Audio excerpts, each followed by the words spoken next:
네, 반갑습니다. 또 많이 바쁘신 가운데 오늘 저희 6번째 기자회견에 참석해 주신 우리 기자님들 모두께 진심으로 감사드립니다. 이번에는 저희가 이제 6번째 공약 발표인데요. 우리 정의당, 중앙당이 또 집중적으로 그린 뉴딜 실현하고 또 이와 관련해 우리 지역의 특색에 맞는 농업 정책 관련해서 공약을 말씀드리도록 하겠습니다. 존경하는 여주시민, 양평주민 여러분, 정의당은 환경도, 건강도, 지역도 망치는 회색 개발 공약은 내놓지 않겠습니다. 대신 환경과 건강 그리고 지역을 함께 살리는 그린 뉴딜을 제안합니다. 이번 21대 총선은 지역에서 재래식 회색 개발이냐 아니면 미래를 위한 그린 뉴딜이냐의 정책 대결입니다. 회색 개발 공약은 지역에서 상위 1%를 차지하는 부동산 기득권 공약입니다. 반면 그린 뉴딜 공약은 99% 대다수의 주민과 미래 세대를 위한 공약입니다. 그린 뉴딜은 첫 번째, 거대 원전, 화석 연료 유치 대신에 주민이 함께 만들고 소비하는 태양광 설치이고, 두 번째, 부동산 개발 대신에 지역 주민들의 주거 복지를 위한 그린 리모델링이며, 그리고 세 번째, 교통체증을 일으키는 자가용 폭증 대신에 전기차로 전환된 값싼 대중교통 천국 만들기 공약입니다. 그러면 먼저 첫 번째 말씀드리겠습니다. 첫 번째, 주민주도형 재생에너지 사업 활성화로 일자리 창출 및 재생에너지 발전량을 향상시키겠습니다. 지역에서 재생에너지 발전량 목표를 5년 안에 25%, 10년 안에 50%를 달성할 수 있도록 하겠습니다. 먼저 관공서나 학교 등 공공건물의 재생에너지 발전을 의무화하겠습니다. 단독주택의 재생에너지 발전과 아파트 미니 태양광 설치를 지원하겠습니다. 단독주택의 경우 전기차 구입 시 자가충전시설 설치를 지원하도록 하겠습니다. 태양광이나 풍력 등의 발전시설 도입 시 지역 주민이 주민지분 참여나 시민펀드 등의 공동주체로 참여하여 이익을 공유할 수 있도록 제도화 입법화하겠습니다. 이를 통해 지역의 에너지 협동 사업이나 사회적 지역을 육성시켜 지역 경제 활성화를 도모하고 지역 일자리를 만들어내겠습니다. 지역 에너지 센터를 설립하여 지역 기반의 산업을 활성화시키겠습니다. 남개발은 막고 환경과 에너지 생산이 함께하도록 지역 주민, 공공, 기업의 협력 지원을 이뤄내겠습니다. 특히 부품 조달, 유지 보수 등은 지역 산업체에 맡겨 상생을 도모할 수 있도록 하겠습니다. 여주의 LNG 발전소, SRF 발전소 100자를 이루어내겠습니다. 대규모 발전단지 폐쇄로 고압 성전 선로에 의한 피해를 감소시키겠습니다. 그 대신에 지역에서 필요한 에너지는 지역에서 공급하는 환경 정의를 실현하고 지역 갈등을 완화시키겠습니다.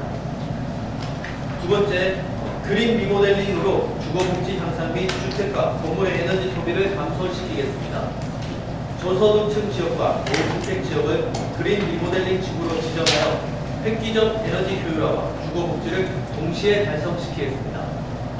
저소득층 노후주택과 20년이 넘은 개인 소형주택에 그린 리모델링 지원 제도를 도입하겠습니다.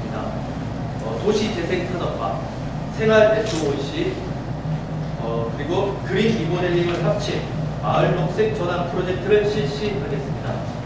특히 그린 리모델링과 건물 에너지 효율 관리는 반드시 지역 내 중소업체와 협력할 수 있도록 법제화하겠습니다. 탈탄소 공공임대주택 공급으로 주거복지 향상 및 주택가격을 안정화시키겠습니다. 새로 짓는 공공임대주택과 기존 임대주택 모두 탈탄소 주택으로 전환시키겠습니다. 그래서 건물에 들어가는 거에 대한 부담도 줄이는 것뿐만 아니라 유지 관리 비용도 부담이 없게 동시에 같이 진행할 수 있도록 하겠습니다. 민간 임대주택에도 주거 품질 규제를 도입하여 공공이 리모델링 사업비를 책임지는 대신에 임대 기간은 늘리고 임대료는 낮추도록 제도를 정비하겠습니다. 공공건물의 경우는 탄소 배출, 수입 재료를 달성시키도록 하겠습니다. 신축 공공건물은 탄소 탄소 배출 순제로 원칙을 적용하여 에너지 효율을 엄격히 관리하겠습니다. 기존 보건본부는 온실가스 배출 기준과 에너지 효율 등급을 적용하여 준수하도록 의무화시키겠습니다. 더불어 지난번 제가 두 번째 공약에서도 말씀드렸었는데 패시브 하우스 및 에너지 제로 하우스 연구단지 유치와 국제적인 패시브 하우스 박람회를 유치하여 여주 양평 지역을 패시브 하우스 건축 산업의 중심지로 육성할 수 있도록 하겠습니다. 세 번째입니다. 친환경 교통 시스템으로 교통 운송 혁신 및 무상 교통을 단계적 확대를 이루어내겠습니다. 자가 차량이 없어도 이동에 불편함이 없도록 여주 시민과 양평 국민의 이동권을 보장하겠습니다. 자동차와 보행자에게 간섭을 주지 않으면서 안전하게 자전거를 탈 수 있도록 여주와 양평 모든 도로망에 자전거 도로를 확충하겠습니다. 또한 시내와 읍내 중심지에 공공 또는 공유 자전거를 운영하여 도심 내 자동차 이용을 줄일 수 있도록 하겠습니다. 더불어 도심을 걷기 좋은 지역으로 교통과 도로 체계를 개편하겠습니다. 각 읍면동 단위별로 이용 가능한 공공형 자동차 공유 서비스 모델을 개발하겠습니다. 집집마다 승용차를 소유하지 않더라도 마을 공유 전기차를 이용해 자가 차량 유지 비용 부담을 줄이고 부족한 주차장 소지 확보 문제도 해결하겠습니다. 미세먼지와 온실가스의 주범인 경유 승용차를 완전히 퇴출시키고 친환경 차량으로 전환을 가속화시키겠습니다. 무엇보다 노후 경주차부터 단계적으로 10년 이내 도로에서 완전히 퇴출시키겠습니다. 이를 위해 친환경 차량으로 전환 시 각 지자체에서 추가 보조금이 지원될 수 있도록 하겠습니다. 더불어 공공기관의 차량과 시내버스, 택시는 5년 이내에 100% 친환경 차량으로 전환할 수 있도록 하겠습니다. 농어촌형 대중교통 완전 공영화를 실시하겠습니다. 버스 운영과 노선을 각 지자체가 소유하고 주민들의 의견을 수렴해 결정하게 하겠습니다. 특히 농어촌형 대중교통은 수익성보다는 청소년과 노인들의 이동권을 보장하는 복지의 하나로 부산버스를 도입할 수 있게 하겠습니다. 네 번째, 자원순환 경제 산업 확산으로 새로운 일자리 창출 및 쓰레기 배출을 최소화하겠습니다. 수리, 수선, 중고품 재사용, 재제조 산업을 육성시키고 새로운 사업 모델 개발 및 지원으로 지역 내 일자리를 창출하겠습니다. 사회적 경제를 기반으로 하는 재사용 업사이클 센터를 활성화시키겠습니다. 이를 통해 다회용기, 대여 세척 등 새로운 사업 모델을 개발하고 지원하도록 하겠습니다. 공공기관 및 공공기관에서 주최하는 행사와 축제에서는 일회용품 사용을 금지하겠습니다. 일회용품 보증금 또는 부담금 제도를 도입하고 일회용품 사용 사업자와 자발적 협약 체결을 활성화하겠습니다. 네, 그러면 이어서 그린뉴딜 농업정책 공약을 발표하겠습니다. 농업은 기후 환경에 가장 취약한 산업입니다. 기후위기는 곧 농업의 위기가 될 수 있습니다. 연평균 기온 상승으로 재배 가능 지역이 바뀌고 지역 특산물이라 할 수 있는 재배 작물의 변화가 커지고 있습니다. 집중호우와 이상호우, 초대형 태풍 등의 기상이변으로 작물 피해도 증가할 것으로 예상됩니다. 이와 더불어 새롭게 유입되는 해충과 전염병의 증가로 작물뿐만 아니라 축산업의 피해가 증가될 것입니다. 이로 인한 생산량 감소는 가격 상승과 더불어 뭔가에 줄 타격이 클 것으로 예상됩니다. 따라서 여주와 양평 같은 농어촌 지역에 특화돼 그린 뉴딜 농업으로 새로운 혁신을 불러일으킬 것입니다. 저는 농민이 주인이 되는 탈탄소 농업으로 먹거리 위기를 극복하겠습니다. 지금의 농업은 소농은 쇠퇴하고 10차 산업으로 포장된 대농 중심의 농업 정책으로 농민조차 부익 후 빈익빈으로 소득 격차가 심화되고 있습니다. 1%의 군농만을 위한 정책이 아닌 99% 대다수의 농민을 위해 평등하고 새로운 농업의 대전환을 이루어내겠습니다. 첫째, 대규모 산업형 농업을 생태 친화형 농업으로 전환시키겠습니다. 과도한 비료 사용과 축산 폐수로 오염된 토양을 복원시킬 수 있도록 생태 친화 농장을 확대하겠습니다. 기존 공익형 직불 제도 중에 친환경 농업에 지원하는 선택형 공익 직불제를 확대시키겠습니다. 또한 생태 친화형 농장을 오랫동안 가꿀 수 있도록 농지 확보 안전화 방안을 마련하겠습니다. 둘째, 기후위기 극복을 위한 농민 농촌 지원 시스템을 마련하겠습니다. 기후위기에 대응할 농업 전문 컨설턴트 및 기관을 육성하겠습니다. 기상기후, 병충해, 태풍 등 재예측 및 예방과 관련한 R&D 투자의 예산을 늘리겠습니다.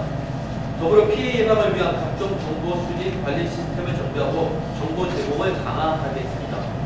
세 번째, 공공급식 등 지역 순환형 먹거리 체계를 활성화시키겠습니다.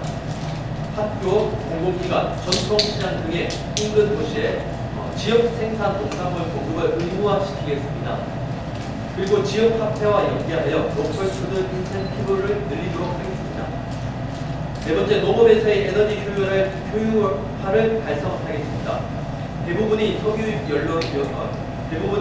원료로 가동되는 경유 및 휘발유 농기계를 전기 농기계로 전환시키기 위한 지원 예산을 대폭 늘리겠습니다. 그리고 농어촌 지역 재생에너지 100% 자립 마을 산업을 추진하겠습니다. 다섯 번째, 농어민 기본수당을 법률로 입법화하겠습니다. 20대 국회에서 정의당 윤소아 원내대표가 농어민 기본수당 법안을 대표 발의하였으나 현재 국회에 계류 중입니다. 국회에서 농민수당을 법률로 규정하여 각 지방자치단체별로 조례 제정과 예산 문제 어려움을 해결하겠습니다.